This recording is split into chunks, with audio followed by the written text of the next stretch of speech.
I felt very inspired to create this video. It's full of different things. I know that many of you are here because of my knitting content, and while I enjoy to film and record knitting content, I really like this type of videos as well.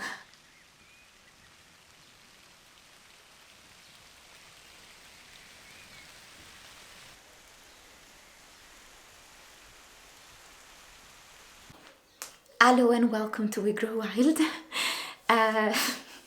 This video is going to be a little cozy recipe vlog type of video. I'm gonna give you some books, foraging books recommendations and resources. We'll see. I hope you'll enjoy this.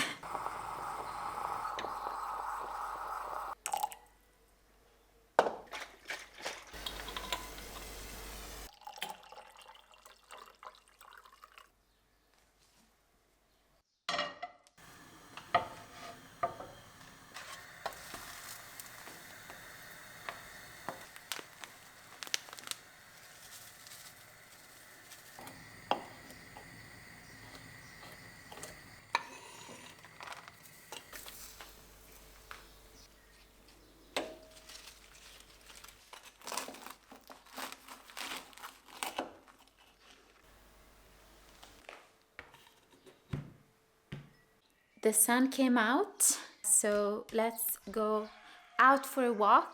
I think I'll bring my basket so we can see if I can find something to forage, and I'll also bring some knitting in case I just want to knit walk for a while.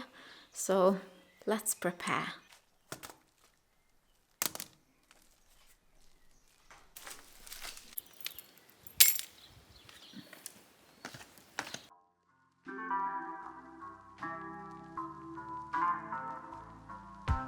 This is one of my favorite plants, yarrow.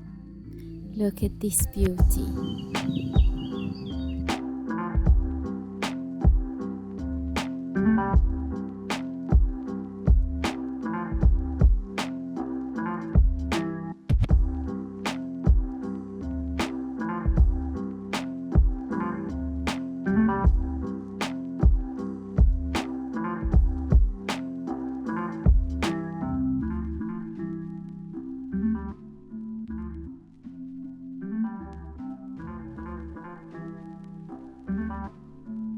I found some mugwort here. This is an amazing plant, especially for women, for the reproductive system.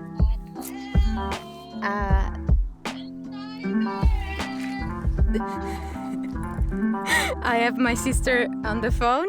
So God. So this is a beautiful plant. I absolutely love it. I dry it, I make herbal infusions, and it's just wonderful, especially during my period.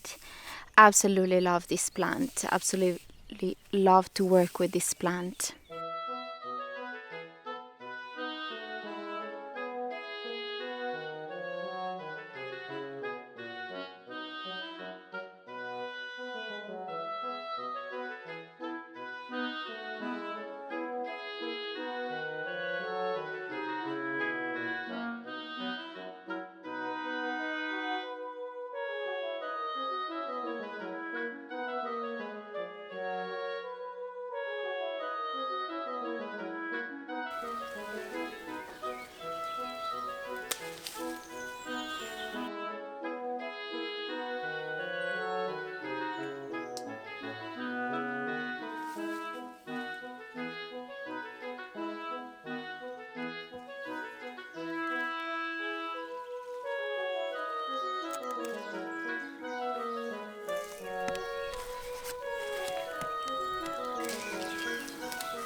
I've been gathering some elderflowers. Elderflower is one of those delicious elderflowers, and you can make many nice recipes with it. Today I want to make an elderflower cordial.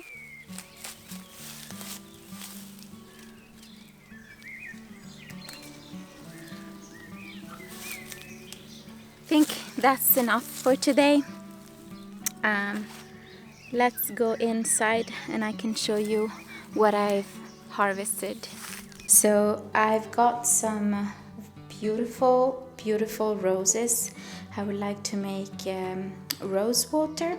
Then I got some yarrow blooms, beautiful, and didn't expect to find St. John's wort blooms. I absolutely love this plant as well, with the yarrow, and I think what I want to do with the yarrow, I want to do a little tincture, and I think I'm gonna add some St. John's wort as well. And then I found elderflowers. I think I'm just gonna make a cordial, and not so much, just a little bit for these days. So let's deal with the elderflowers first. Okay, the first thing I want to do, I want to remove all of the little bugs. So we're gonna place the blooms head down on a piece of fabric. Look, it's full of little insects. We're gonna place the bug-free blooms in a pot. It's better if we remove the stems as much as we can. So that's what we need to do. Okay, now I'm adding 2 liters of water. I think here there are about 10 flower heads, probably 10 or 12 or 15, something like that. Now we're letting it boil for 20 minutes, and then we're gonna add the sugar and the lemon. In the meantime, I just want to show you, a week ago I harvested lots of elderflowers. I made the cordial, I made this, and then I had few blooms left and I was too tired to deal with them, so I just let them dry. Here they are, dried, and they're amazing for tea. Ooh. Oh, by the way, they are macerating in booze. I think I used gin. You can use also vodka, and then you can add, you can strain it after a week or so and add some sugar or honey, and then it will be a really nice liquor. We'll see. I'm not a fan of liquors, but I know that my neighbors like these things. It's nice to have something to offer, something handmade to offer. In Italy, we have this kind of tradition. I don't know if you can call it a tradition, but it's like every time someone comes to visit you, you offer them something, like maybe a coffee or, you know, anything really. And sometimes it's nice to offer a little glass of something. And if this turns out well, that's what I'm gonna give to my neighbors and friends and family. We'll see. Here I have some dried calendula blooms and also some dried rose. And I was thinking I could make a nice face serum for myself. My skin really needs some care. So I think I'm gonna do that while I wait. So I'm gonna do that. Okay, we're gonna make a very nice healing salve. So the best way to do this salve is to infuse all of the herbal ingredients into an oil for some weeks, and you will be left with an amazing herbal oil. But we are gonna speed up the process and kind of cook it a bit, so it will be a bit faster, but it's not the best way. Best way is the slow way. So I'm putting some dried rose petals in a little bowl, and also some calendula blooms. I'm gonna add some coconut oil as well. And then I'm gonna add some shea butter. Then we're gonna have a little pot with some water, and we're gonna place our bowl with our ingredients on top. All the butters are melting. It looks so pretty. Okay, here we have the melted concoction. And now we're gonna strain all of these herbal ingredients into in there.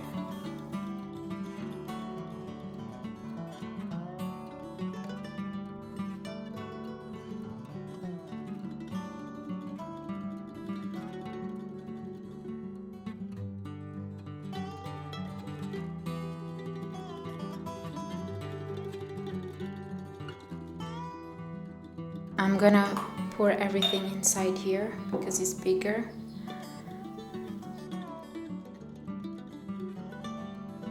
Voila! We've done it. This is gonna harden a bit, and I'm gonna use it as a body butter. It's super nice. The calendula has a repairing, healing effect on the skin. The rose petals are very soothing, very gentle, very calming. The coconut oil, antibacterial as well as moisturizing effect, and the shea butter is very, very nourishing for the skin. So here we have it. Easy. I did a Q&A a month ago or something, and many of you asked me how I started foraging, if I had some foraging guide recommendations, and I do. And now is the time. I thought I would make an entire video about that, but I never got around to do it, so now is the time to do it. Let's do it. So I have some books here.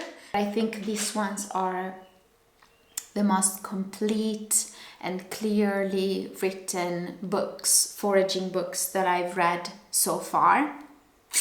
Last year I graduated and I've done my thesis, and it was about foraging. I designed a guide to help people foraging, and I have it here. It was a design project. So the name of the project is We Grow Wild, which is also the name of this channel. And I designed this, which is basically a kit. It's called Find Your Wild Ally Kit. And this kit is designed to encourage and spark interest in wild edibles and foraging practices. Inside, you'll find an instruction guide, 14 plants description sheet, and 14 plant card. We have the cards, and we have the plant description sheets, and we have the instruction. You have these 14 cards, and what you do is you basically pick a card, you turn it, and you have the plant assigned to you, which is in this case nettle. The name and the scientific Latin name. So with this card, you look at it and then you go into the plant description sheet and you search for nettle. Here we found it, nettles. You open it and it will look like this. So here there are some of information about nettles, like the description, the habitat, some fun facts, some uses, and the subtle teachings. There is a more, let's say, metaphysical perspective around nettles, I guess, that I created. It's a nice little addition to the game. And you basically bring these two with you when you go out in the wild to find the plant, and then you follow the different steps and you learn about nettles, and then you repeat the process for the other 13 plants. So that's the process I designed. I feel I really like it. I worked so much on this project because I've done this huge, research, and like I studied so much about plants to be able to make something like this. Plus I had to write a report, do some workshops to test this process, this design. So it was a really intense journey, but I'm really proud of what I've done.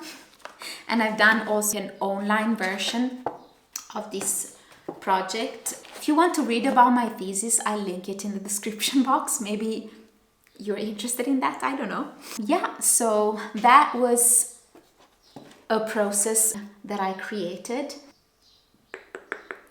Look how beautiful. Very beautiful, this tincture. Let's start. These are my to-go books. A little disclaimer. All of the books that I'm gonna show you have plants that you can find, I think, in most parts of Europe, some parts of Asia, North America, South America, I don't think so, though. Africa, no idea. Australia, no idea. But I've never been to Australia, but I think in Australia you also have dandelions, like there are some plants that you can find in your region that are in these books. However, if you live in Europe, the US, Canada, some like UK, Scandinavian countries, you will find most of the plants that you can read about in these books. Am I explaining myself clearly? If you want some easy, clear foraging book, I recommend this first. This is The Hedgerow by John Wright. I really like this little book. I've been using it so much. I really like it. It doesn't have super many plants in it, but the most common ones and some really nice ones. And what I really like is that it has also poisonous plants, like a section of poisonous plants. So you learn about poisonous plants as well, and you learn how to identify them and to recognize them. And, that's also very important, I think. And then it has, at the end of the book, it has a lots of recipes, which I think is always amazing because we're talking about food. Then, if you want to dive a little bit more into the nitty-gritty, but if you want to learn very well about different type of plants and really understand all of the different parts of the plants and study a little bit more about foraging, I will recommend you Samuel Thayer's books. I don't know if I'm pronouncing his surname correctly. Samuel Thayer. This is Nature Garden, and this is The Forager's Harvest. I love both of these books. Some of the plants in these books, I've never seen them around here, but most of them I've seen them. These books are so well written and they're full of information. It's a little bit overwhelming, but I think if you take one plant at a time, that's really good. He is an amazing forager. I think he has been also teaching at some universities, and it's just there are many pictures in this book the first book that I showed you. There is just, I think, 1 or 2 pictures per plant, maximum 2. So it's better to have more pictures, I think, because then you're you can identify it a little bit better. There are many pictures and many different, you know, the range, the habitat, harvest and preparation. It's just, they're very well written books. And what else? I think he also mentions poisonous plants as well. He shows a little bit of poisonous plants.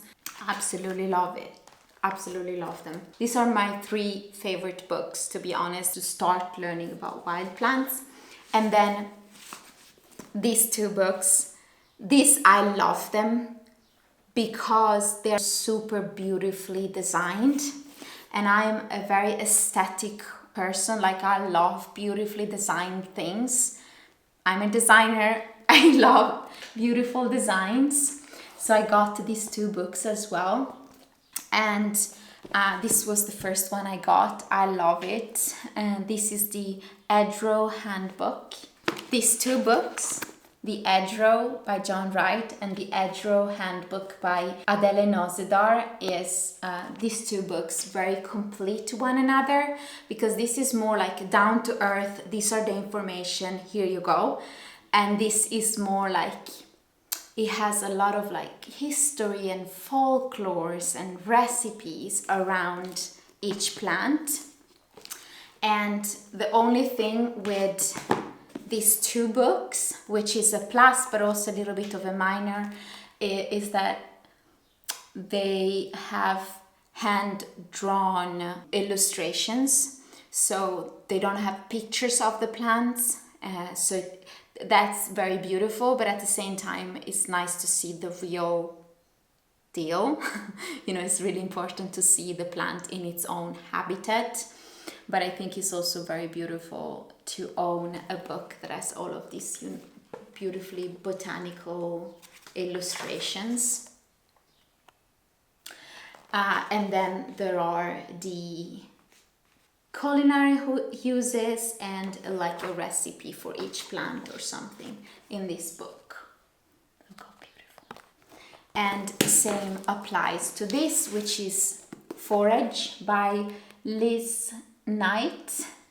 I absolutely think that this book is beautiful. It's just so beautiful, so beautiful. This is the elderflower that we just harvested. Beautiful illustrations. And yeah, so if you are interested in learning a little bit about foraging, but you're not like super into, you know, diving deep into the science and like the different biological aspects of the plants. I don't know if what I'm saying, but if you're more into like, oh, I want to learn about some plants and just, you know, have beautifully illustrated books, these 2, get them. Okay, these are my book recommendation to start foraging. There are a lot of courses online. Herbal Academy, the Chestnuts Herbal School, I think it's called. You can find some courses.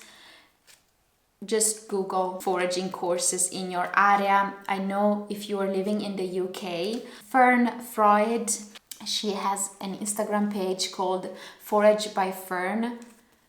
She is just amazing, and she does a lot of in-person foraging courses. She's so clear, she's absolutely to the point, and she also makes beautiful recipes, so you can also check her and many others. I'm not gonna list them because I can't be bothered.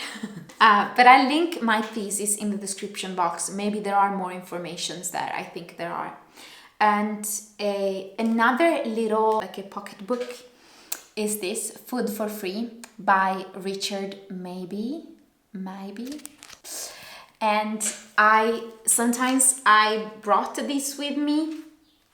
This is a very like concise foraging guide. There are so many plants, and also I think it's quite useful to have this. It's quite well written. You can use also some apps, but I would always double check it on books or websites. So if you find a plant in the wild and you have the plant identification app, you get the name of the plant, then always go and Google it or try to find it in your books. Always cross-reference, always.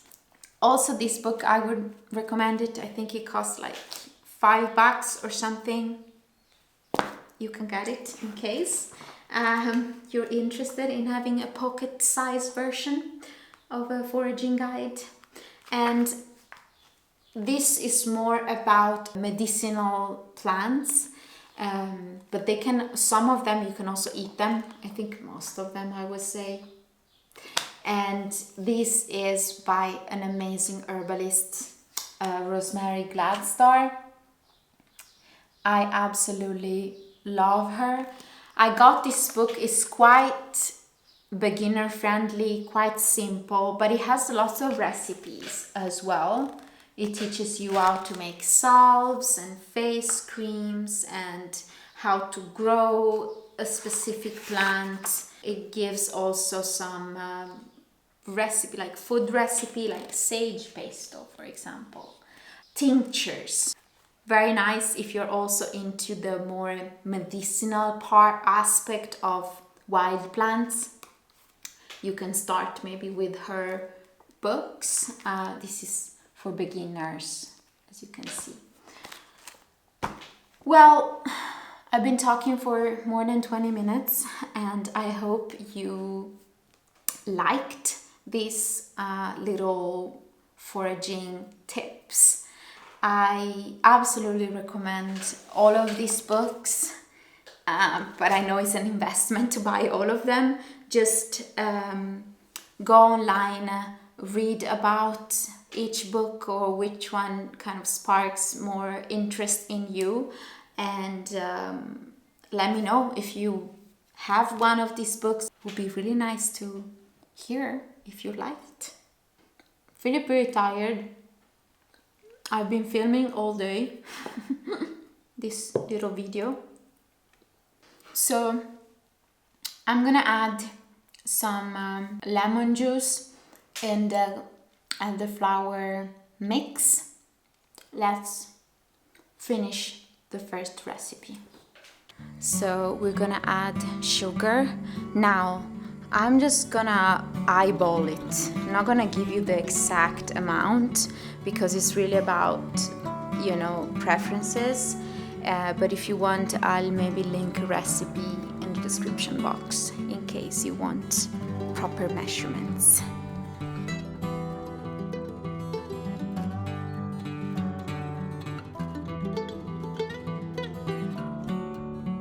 Okay, now I turned off the heat, the fire, and we're gonna let it cool down. And when it's nice and cool, we're gonna add lemon juice. Lots of nice lemon juice.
Cheers.